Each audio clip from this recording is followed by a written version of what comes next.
በስመ አብ ወወልድ ወመንፈስ ቅዱስ አሐዱ አምላክ አሜን። ሰላም የእግዚአብሔር ቤተሰቦች እንደምን አላችሁ? እንደምን ቆያችሁ? እኔ እግዚአብሔር ይመስገን ደህና ነኝ። በያላችሁበት የክርስቶስ ሰላም ያብዛላችሁ አሜን። እንግዲህ ዛሬ ደግሞ መንፈሳዊ ንባብ ይዘላችሁ ቀርብ ያለው አብራችሁን ቆዩ። ዛሬ የምናየው የእምነት ሕይወት የሚል ነው። አንደኛ፣ እውነተኛ አማኝ በሚኖረው ሕይወት ይታወቃል። እምነት በእውነተኛው መልኩ የእምነት መግለጫዎችን ከማንበብ ወይም ሕግን ከማወቅ በላይ እጅግ የላቀ ነው። አንብቦም ስለ ማስታወስ ሳይሆን የዓለምን አስተሳሰብ፣ ተግባርና እይታንም የሚቀይር የአኗኗር ዘይቤ ነው። ብዙ ሰዎች በእግዚአብሔር እናምናለን ይላሉ፣ ነገር ግን እርሱ የራቀ፣ ዝም ያለ ወይም እንደሌለ ይመስል ይኖራሉ። እውነተኛ እምነት ልክ እንደ ድልድይ ነው። እምነት በፍቅር በመተማመንና በመታዘዝ ወደ እግዚአብሔር ያቀርበናል።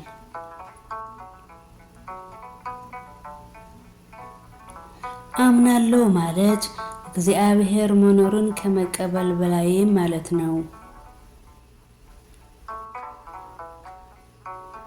ይሄ እምነት መላ ሕይወታችንን እንዲለወጥ መፍቀድ ማለት ነው። በእውነት ስለ ዘለዓለማዊነት የሚያምን ሰው ስለ እርሱ መዘጋጀት ይጀምራል። በመፍራት ሳይሆን በንስሐ በጸሎትና እግዚአብሔርን በጥልቅ ለመውደድ በመፈለግ ነው።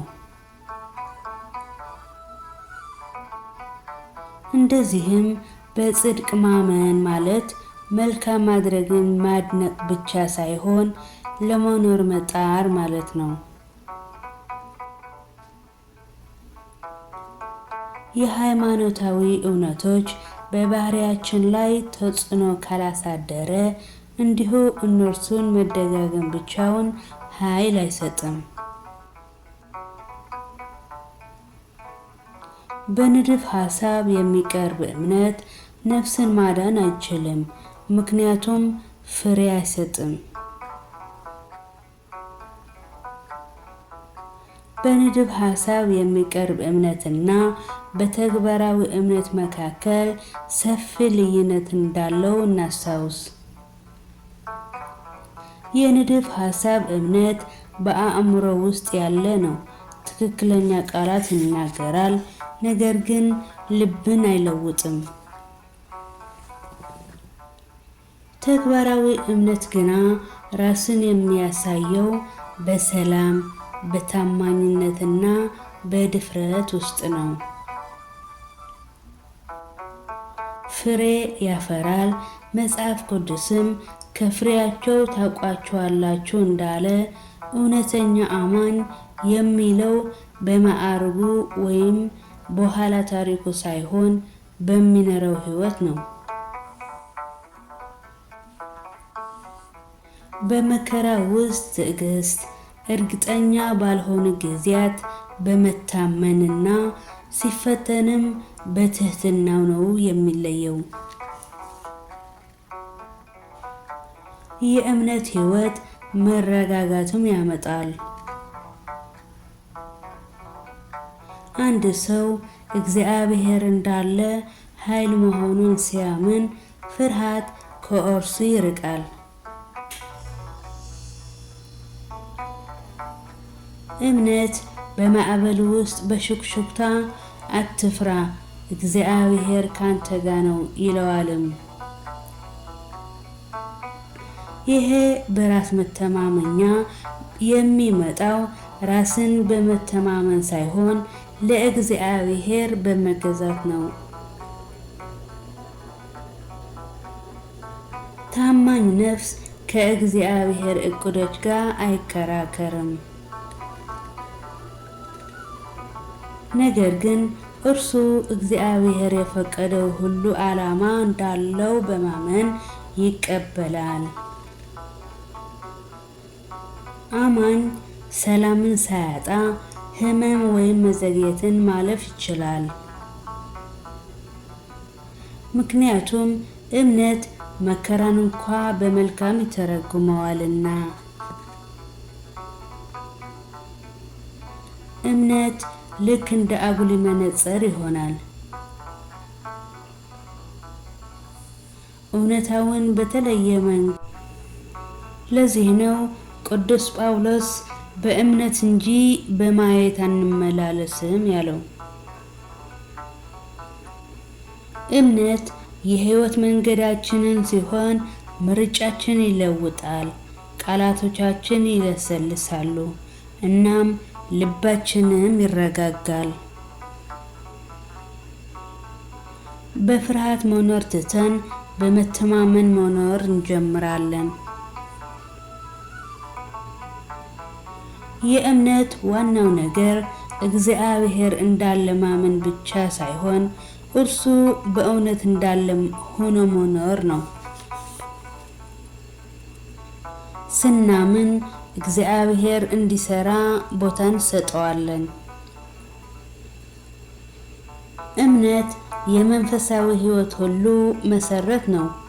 ወደ እግዚአብሔር መንገድ የሚወስደው የመጀመሪያ እርምጃና መንገዱን አስቸጋሪ በሆነበት ጊዜ እንድንራመድ የሚያደርግ ኃይል ነው።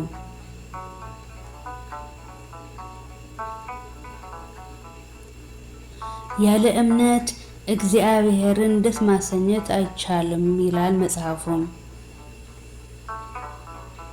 የጸጋን በር የሚከፍት፣ ተስፋን የሚሰጥ፣ በፍቅር የሚደግፍ እምነት ነው። የሃይማኖት ማስዋቢያ ሳይሆን የልብ ትርታ ነው። እምነት ኃይለኛ ነው፣ ምክንያቱም የሰውን ድካም ከመለኮታዊ ጥንካሬ ጋር ያገናኛልና። አንድ ሰው በእውነት ሲያምን በራሱ ወደ እግዚአብሔር ኃይል ይሳባል። መጽሐፍ ቅዱስ ይህንን እውነት በሚያረጋግጡ ታሪኮች የተሞላ ነው።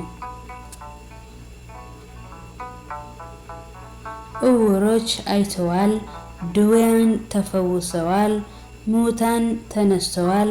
ይህም የሆነው በምክንያት ሳይሆን በእምነት ነው።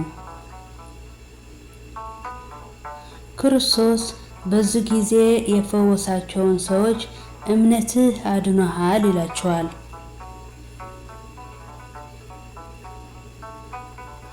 ዛሬም ላይ ተመሳሳይ መለኮታዊ ምሳሌ አለ። የእግዚአብሔር ኃይል ፈጽሞ አልተለወጠም። ለእምነታችንም ምላሽ ይሰጣል። በትውልድ ከተማው ላይ በሰዎች አለማመን የተነሳ ኢየሱስ ጥቂት ተአምራትን አድርገዋል። እምነት መለኮታዊ ጣልቃ ገብነትን የሚከፍት የማይታይ ቁልፍ ነው። ስናምን እግዚአብሔር እንዲሰራ ቦታ እንሰጠዋለን። እምነት የመንፈሳዊ ድፍረት ምንጭ ነው።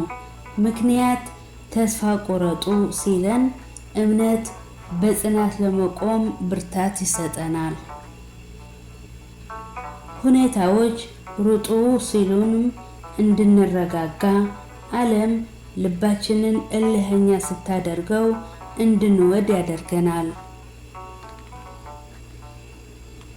በእግዚአብሔር የሚታመን ክርስቲያን በውጫዊ የስኬት ምልክቶች ላይ የተመካ አይደለም። ሰላሙም ከውጤቶች ጋር የተያያዘ ሳይሆን የእግዚአብሔር ፈቃድ በማይታይበት ጊዜ እንኳ እግዚአብሔር ፍጹም እንደሆነ በመተማመን ነው።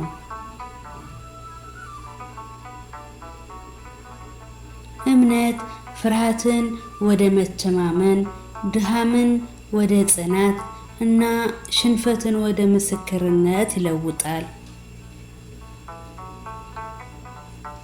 ከዚህም በላይ እምነት ተራ ሰዎችን ወደ መንፈሳዊ ጀግኖች ይለውጣል።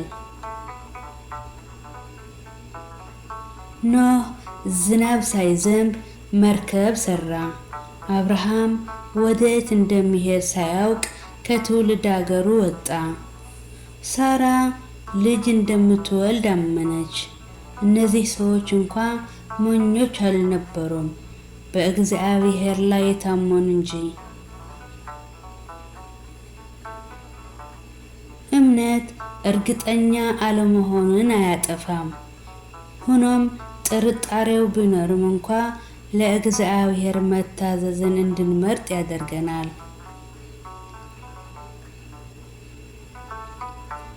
የእምነት ታላቅነት በታላቅነቱ ሳይሆን በእውነተኝነቱ ላይ ነው።